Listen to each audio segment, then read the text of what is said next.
दूसरी बात है, आपको 10वां वचन में देखते हैं कितना जाएगा। 10वां वचन को पढ़ते हैं। मैं अपने बच्चे ओनेसिमुस के लिए जो मुझसे मेरी कैदी में जन्मा है तुझसे विनती करता हूँ।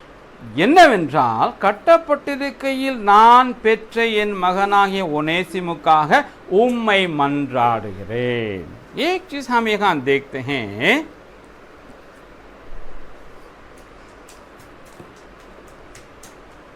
पौलुस बांधा हुआ है, मतलब अरेस्ट किया हुआ है, जेल नजर बंद है। चारों उनके सेवक लोग मतलब क्या बोलते हैं, सोल्जर्स, सेना के लोग क्या करते हैं, उसका पहरा देते रहते हैं। वो कैसे सुसमाचार सुना सकता है? இவன் கைது செய்யப்பட்டிருக்கிறான் ராயனால, இவன் வீட்டு காவலில் வைக்கப்பட்டிருக்கிறான், இவனுக்கு போர்ச்சவர் காவல் காத்து கொண்டிருக்கிறார்கள், இவன் அரசாங்க கைதி சிறையில் இருக்கிறான், इवन एप्पड़ी सुविशेष चल मुड़ियों। अगर यहाँ पर हम जे में जाएंगे तो गास्पेल बोलेंगे हम लोग, नीयु नानु सिறையில் अड़कपट्टा सुविशेष चलोमा, it is a question mark.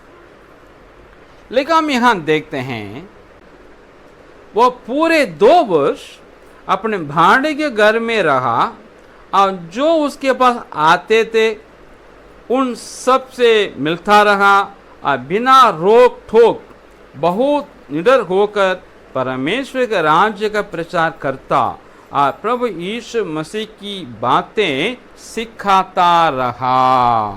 பின்பு பவுல் தனக்காக வாடகைக்கு வாங்கியிருந்த வீட்டில் 2 வருஷம் முழுவதும் தங்கி தன்னிடத்தில் வந்த யாவரையும் ஏற்றுக்கொண்டு மிகுந்த தைரியத்துடனே தடையில்லாமல் தேவனுடைய ராஜ்யத்தை குறித்து பிரசங்கித்து கர்த்தராகிய இயேசு கிறிஸ்துவை பற்றி விசேஷங்களை உபதேசித்துக் கொண்டிருந்தான்। देखिए ये पृष्ठभूमि है, இதுதான் பின்னணி। उनके पास लोग आने से कोई रोक टोक नहीं था, कोई भी इनके पास आ सकते थे, ये जा नहीं सकते थे बाहर, लेकिन इनसे मिलकर लोग आ सकते थे। ஒருவரும் இவனை பார்ப்பதற்கு தடை இல்லை, ஆனால் இவன் வெளியே போவதற்கு தடை இருந்துச்சு। सो अपने पास आने वाले के पास ये सुसमाचार सुनाते रहा और निडर हो करके தைரியமாய் தன்னிடத்து வந்தவர்கள் சுவிசேஷம் சொன்னான், ஏற்றுக்கொண்டு என்று। सो जेल एक गॉस्पेल सेंटर के रूप में तब्दील हो गया। समझ में आया? वो अपने जेल खाना को सुसमाचार केंद्र के रूप में तब्दील कर दिया है। பவுல் தன்னுடைய சிறைச்சாலையை என்ன செய்தான், ஒரு சுவிசேஷ மையமாக மாற்றி விட்டான்। उस वक्त में जो लोग आते तो उसमें एक ओनेसिमुस भी था। थोड़ा सोचिए, ओनेसिमुस कहाँ का रहने वाला था? एशिया के कुलुस्से नगर के रहने वाला। गुलाम लोग रहने वाले नहीं थे, उनको चीज के रूप में क्या खरीदा जाता था, बेचा जाता, जहां खरीदे वहां चले जाते थे। आपको समझने के लिए बोलते हैं, इनका कोई पहचान होता नहीं था, इनका कोई घर नहीं होता था, जहां है वो उसका घर है।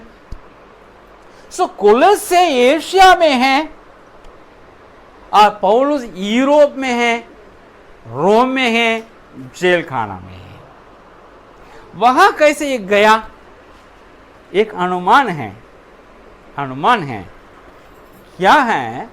जब पौलुस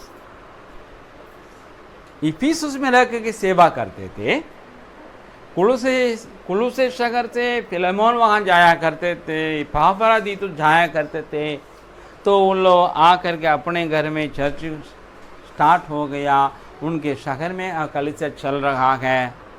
तो उन दिनों में घराना, पूरे घराना क्या करते थे, होते थे, भाग लेते थे। सो फिलिमोन, उनका वाइफ, उनका बेटा, उनका नौकर चाकर जितने सब चर्च में बैठा करते थे। तो वहां जब संदेश दिया करते थे तो जरूर हमारे पौलुस का जिक्र तो हुआ होगा। कभी मैं अंकल को बोलता हूँ, कभी कभी अंकल के बारे में बताता हूँ ना, कभी मैं आगे दिन चेबक में भैया को बोलता हूँ, उनका जिक्र देता हूँ ना, जब ये अपने पास्टर के बारे में आपको जिक्र देता हूँ ना, इसी प्रकार एपफ्रादीतुस तो उनका जिक्र किया होगा। फिलेमोन अपने नौकर चाकर बोला होगा, हमारा पादरी साहब है, हमारा आत्मी पिता है, हमारा आत्मी अगुवा है। तो सारा नौकर जितने लोग थे तो सुने, पौलुस को कोई देखा नहीं लेकिन सुने।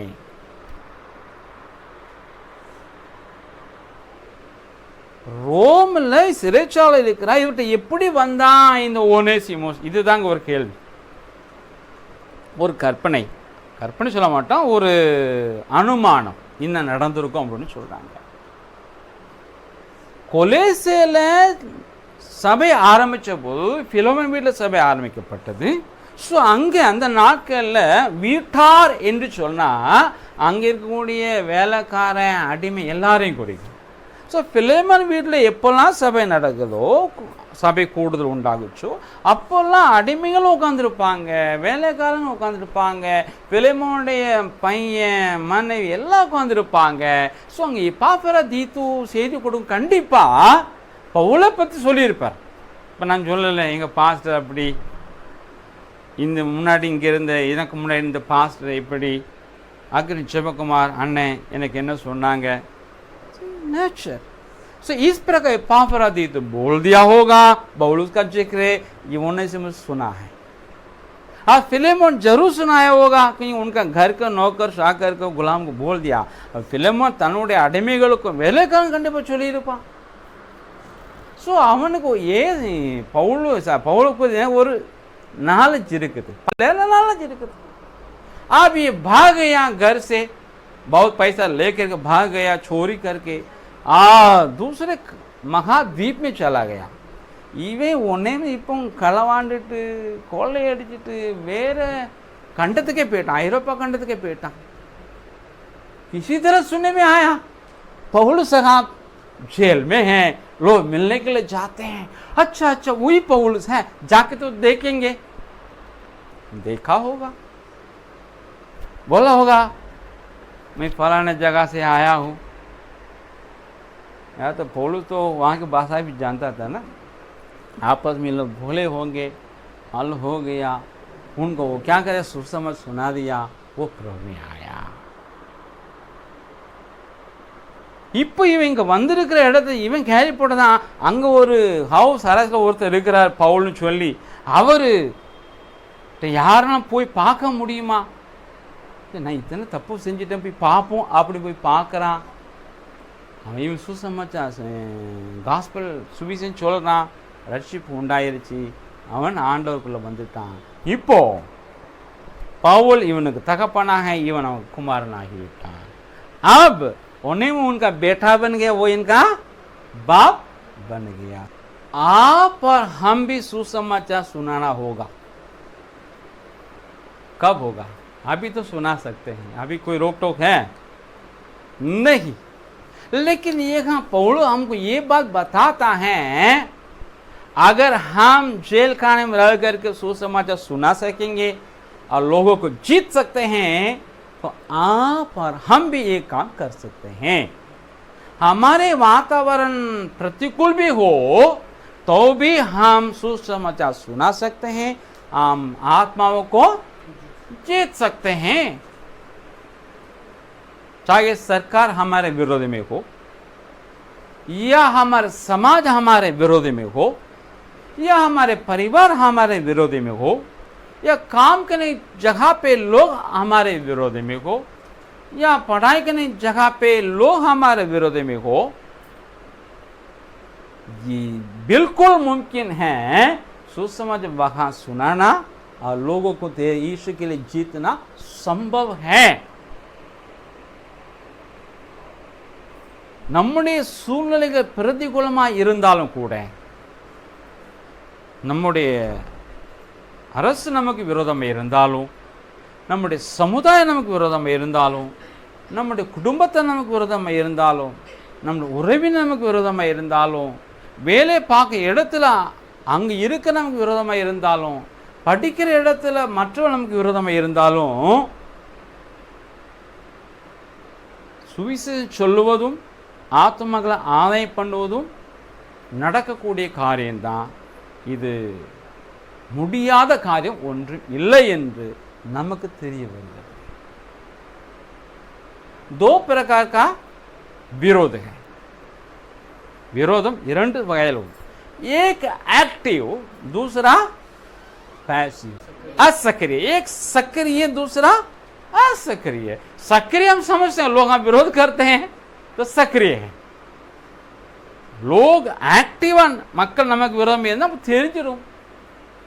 एक और चीज है पैसिव, असक्रिय. இன்னொன்று पैसिवाना विरोध क्या है? आप सुसमाचार सुनाते रहिए, वो सुनते रहेगा लेकिन प्रतिक्रिया दिखाएगा नहीं. நீ சுவிசேஷம் சொல்லிக்கிட்டே இரு, கேட்டுக்கிட்டே இருப்பான்னு ரெஸ்பாண்ட் பண்ண மாட்டான். आप कई तरीका सुसमाचार सुना के समझा दीजिएगा, वो समझ में आएगा ही नहीं.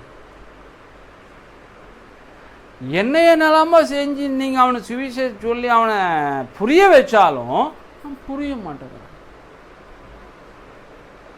मतलब है वो आत्मीय अनपढ़, ऐसी बात नहीं है. पढ़े लिखे लोग भी सुसमाचार को आप सुनाएंगे, कई बार भी समझ नहीं पाएंगे. படித்தவர்கள் கூட நாம் சொல்லுகிற சுவிசேஷத்தை என்னதான் சொன்னாலும் புரியாத அளவுக்கு இருக்கிறாங்க. पढ़ेगा दूसरा कोरिन्थियों चौथा अध्याय, चौथा वचन पढ़ेगा. दूसरा कोरिन्थियों 4:4. और उन अविश्वासियों के लिए जिनकी बुद्धि संसार के ईश्वर ने अंधी कर दी है, ताकि मसीह जो परमेश्वर का प्रतिरूप है उसके तेजो में सुसमाचार का प्रकाश उन पर ना चमके.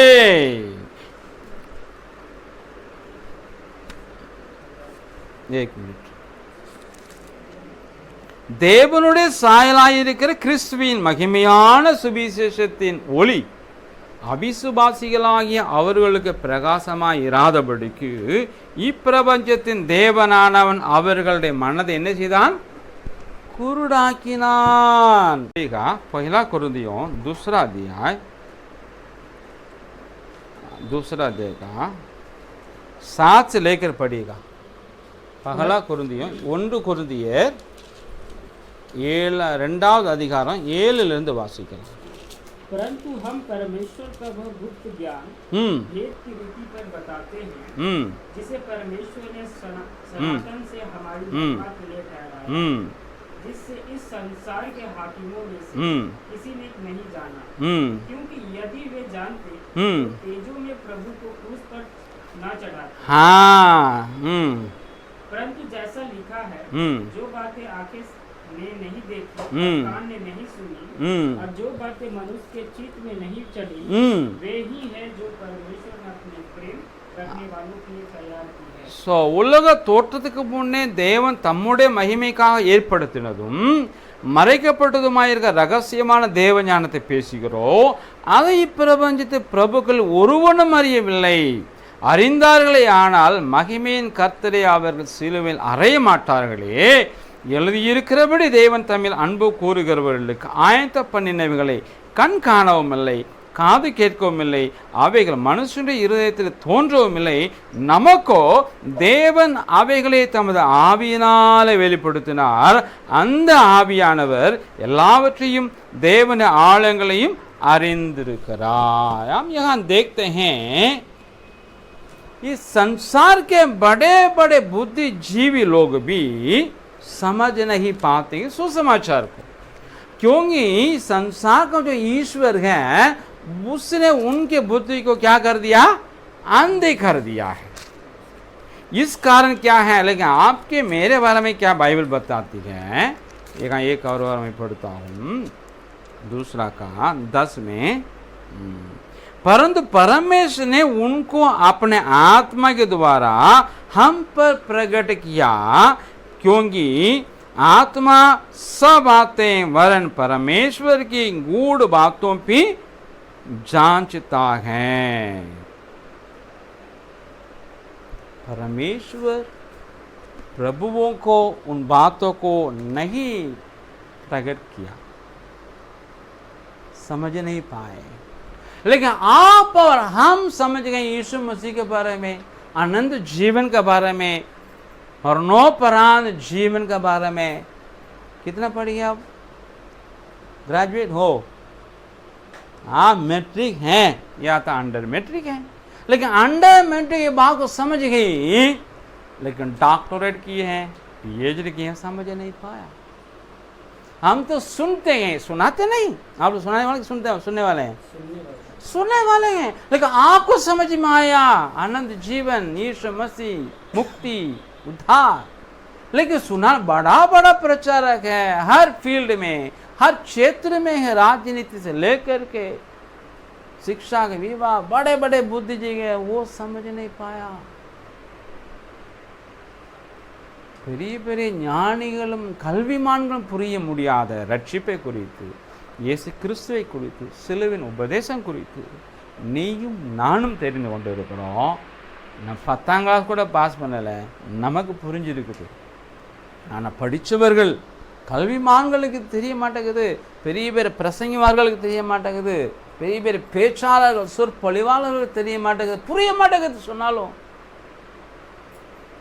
ऐसे लोग वहाँ जाके के सुसमाचार आप सुनाइएगा, टाइम वेस्ट कर रही हैं, टाइम स्पेंड कर रही है, एनर्जी स्पेंड कर रही है, बैठ के सोच विचार करके एकदम तैयार करके जाके सुना रही है, तो उसका बुद्धि में समझ में चढ़ नहीं रहा है। आपको कैसा लगेगा, टायर्ड हो जाएंगे ना। इनके पास जाके टाइम क्यों बराबर है, जहाँ गए हैं अनपढ़ लोगों के पास जाएँ तो वो सुनेगा कि तुरंत प्रभु का आ जाएगा, हम सोचेंगे ना। ये है एक टायर्डनेस, ये थकान को उत्पन्न करेगा, इसको बोलते हैं असक्रिय विरोध। அவங்களுக்கு இப்படி சொல்லியும் புரியலை அப்படி நாம் என்ன செய்வோம், சோர்ந்து போவோம்। இதுதான் पैसिव अपोजिशन। चाहे हमारे विरोध में विरोध सक्रिय हो या असक्रिय हो, बाइबल में हमको पौलुस बताता है आप जीत सकते हैं। உங்களுக்கு ஆக்டிவாக இருந்தாலும் சரி, பேசிவாக இருந்தாலும் சரி, அப்போசிஷன் பவுலும் சொல்லி you can win the soul, you can evangelize। राजनीतिक, शैक्षणिक, सामाजिक, धार्मिक, पारिवारिक विरोध होता है, उसके बीच में सुसमाचार सुनाना हमारा काम है, संभव है। लोग जीतना हमारा काम है, संभव है। பொருளாதார ரீதியில், அரசியல் ரீதியில், சமுதாய ரீதியில், வேலையில் நமக்கு நிறைய விரோதங்கள் வந்தாலும் கூட சுவிசேஷம் சொல்லுவதும் ஆத்ம ஆதாயம் பண்ணுவதும் இயல்பான இயல்புன்னு சொல்லுவது பாசிபிள், அது நடக்கக்கூடியதான்। यीशु मसीह का क्या अपोजिशन था, रबी हैं, उनके काल में, उनके युग में एक रबी एक औरत से बात नहीं करना, व्यक्तिगत रूप में अलग बैठ करके। और यहूदी लोग गलील जाना है, यहूदिया से या यहूदिया गलील से यहूदिया आना था, कैसे जाना है, समारिया होकर नहीं, घूम के जाना, घूम के आना है। सो ये चीज को यीशु मसीह क्या किया है, तोड़ा था। और चुंगी लेने वाले पापी लोग कहाँ थे, समाज के बाहर रखे गए थे। उनका रबी लोग, फरीसी लोग उनके पास जाते नहीं थे। जाने वाला का क्या कहे? यीशु में जब लेवी के साथ बैठे, मत्ती के साथ, क्या बोले? आपका गुरु क्यों पापियों के संग बैठता है, चुंगी लेने के संग बैठता है, अरे धार्मिक होता है या नहीं करता है? यीशु ने क्या किया? तोड़ा। मैं धर्मियों के लिए नहीं, अधर्मियों के लिए आया हूं, मन फिराने के लिए, बुलाने के लिए। இயேசு கிறிஸ்து சமுதாய பிரச்சனைகளை உடைத்தார், அப்போசிஷனை, விரோதங்களை. ஒரு ரபி, யூத ரபி வந்து ஒரு பெண்ணிடத்தில் தனிப்பட்ட முறையில் பேசக்கூடாது. யூதர்கள் ஆயக்காரையும் பாவிகளையும் சபை என்ன சொல்லுவாங்க, ஊருக்கு வெளியே வச்சுருந்தாங்க. அவங்கள சேர மாட்டாங்க, பேச மாட்டாங்க. கலிலேயாவிலேருந்து யூதேக்கு வரணும்னா, இல்லை யூதேயாவிலேருந்து கலிலேக்கு போகணும்னா இவங்க சமாரியா வழியாக போவாங்க, சுற்றி போவாங்க. लेकिन पर ஆனால் यीशु इसे उठैतार, वो समारिया होकर गया, एक महिला से बात किया. क्या बात हुई? पूरे शहर 2 दिन में जीता गया. ஆனால் இயேசு அந்த ஸ்திரீனிடத்தில் பேசும் பொழுது அவர் சமுதாய கட்டுப்பாட்டை உடைச்சு உள்ளே போனார். கட்டுப்பாட்டை உடைச்சி அந்த பெண்ணிட்ட பேசினார். விளைவு என்னாச்சு? அவள் மூலம் அவளும் ரட்சிக்கப்பட்டா. 2 நாள் முழு நகரம் இயேசுக்கு சொந்தமாயிருச்சு. இயேசு பேதுருவையும் கூப்பிட்டா, எனக்கு பின்னே வா. यीशु मसीह पीटर को भी बुलाया, मेरे पीछे हो लो. अंद्रियास को भी बुलाया. पूछ रहा, अंद्रियास और यूहन्ना दोनों क्या कर रहे हैं? देख रहे हैं. बपतिस्मा देने वाला यूहन्ना का चेले है. यीशु मसीह गुजर रहा है. ये बोला, यही परमेश्वर का मेमना जो जगत का पाप उठा ले जाने वाला है. अंद्रियास भी छोड़ दिया बपतिस्मा देने वाले को, यूहन्ना भी छोड़ दिया, दोनों पीछे चलने लगे. यीशु मसीह मुड़ के देता, क्या ढूंढ रहे हो? पूछ, रवि आप कहाँ हैं? आकर तो देखो. गए, ठहरे. अगला दिन क्या हो गया? अंद्रियास जाकर पतरस को लेके आ गया. फिलिप्पी को बुलाया, वो भी जाकर के नथानिएल को लेके आ गया. बाइबल स्कॉलर है. இயேசு கிறிஸ்து யோவான் ஸ்நானோட 2 சீஷர்கள் இவர்தான் தேவ ஆட்டுக்குன்னு சொன்ன பொழுது அவருக்கு பின்னாடி போயிட்டாங்க. ஒருத்தர் யோவான், ஒருத்தர் அந்திரேயா. ஆண்ட கேட்குற, என்னப்பா தேடுறேன்னு திரும்பி கேட்குறாரு. ஆண்டவர் அவங்க கேட்குற, ரவி நீ எங்கே இருக்கிறீங்க? வந்து வா. போனாங்க, தங்கினாங்க. அடுத்த நாள் அந்திரேயா போய் அண்ணனை கூப்பிட்டு வந்துட்டான். அடுத்த நாள் பிலிப்பு ஆண்டை கூப்பிட்டாரு. பிலிப்பு போய் நாத்தான்வேலை கூட்டிகிட்டு வந்துட்டான். பெரிய பைபிள் ஸ்காலர். அது எப்படி அப்படின்னு கேட்குறவன். सो यीशु मसीह इनको भी बुलाया, बाइबल स्टूडेंट को भी बुलाया, फिश इंडस्ट्री पतरस को भी बुलाया, लेकिन मत्ती को भी छोड़ा नहीं. उनके ऑफिस गया, चुंगी ले रहा था, चलो मेरे पास गया. क्या हुआ? पूरे चुंगी लेने वाला क्या हो गया? एकदम बोझ हो गया. ஆண்டவரா பண்டிதனாகிய நாத்தான்வேலையும் கூப்பிட்டாரு, யோவாசனாவுடைய சீஷலையும் கூப்பிட்டாரு, மீன் பிடிக்கிற பேதையும் கூப்பிட்டாரு, பிலிப்பையும் கூப்பிட்டாரு. ஆனால் ஆயக்காரனே விட்டபாடு இல்லை. அவர் போன ஆஃபீஸ்க்கு போய் என் பின்னாடி வாண்டார். லேவி எழுந்து போயிட்டான். விளைவு என்னாச்சு? பெரிய என்ன சொல்லுவாங்க, ஆயக்காரர்களுக்கு விருதை வச்சான். Gospel bearish. यरीको वाले आप यरीको के द्वारा यीशु में जा रहा है. सारे इनके पीछे हैं. एक व्यक्ति भी जाके को खोजा नहीं खोजा. लेकिन वो देख रहा है, यीशु को देखना है. यीशु उनके घर गया. क्या हुआ? वो भी जीता गया है. वहाँ का घर भी हट गया है. वहाँ का एक शांति का वातावरण उत्पन्न हो गया है. यीशु में सबको थोड़ा था, पोजीशन को, सामाजिक राजनीति. ஏசு கிறிஸ்து எரிகோ வழியா போனாரு. ஒரு பய கூட ரவி பரிசி ஒருத்தன் கூட அந்த ஜகையை தேடலை, ஒதுக்கி வச்சுட்டானுங்க. ஏசுவோ அவன் போய் சொல்லி நான் அவன் வீட்டுக்கு வரேன்னு சொல்லி உட்காந்தாரு. அவன் ஆண்டவுக்குள்ளே வந்தான், மனம் திரும்பினான், பாதி ஏழைகள் கொடுத்துட்டான், அந்த நகரத்தை சமாதானமே உண்டாயிருச்சு. सो आपको मुझको यही करना होगा, चाहे वातावरण हमें साथ दे ना दे, चाहे परिवार हमें साथ दे ना दे, चाहे सरकार हमें साथ दे ना दे, हम सुसमाचार सुनाए, लोग जीतने का काम करें. இந்த அரசு நமக்கு உதவியாக இருக்குதோ எதிராக இருக்குதோ, உறவுகள் நமக்கு உதவியாக இருக்குதோ எதிராக இருக்குதோ, சூழ்நிலை உதவியாக இருக்குதோ எதிராக இருக்குதோ, நம்ம என்ன செய்யணும்? சுவிசேஷத்தை சொல்லுவோம், ஆத்துமாக்களை ஆதாயம்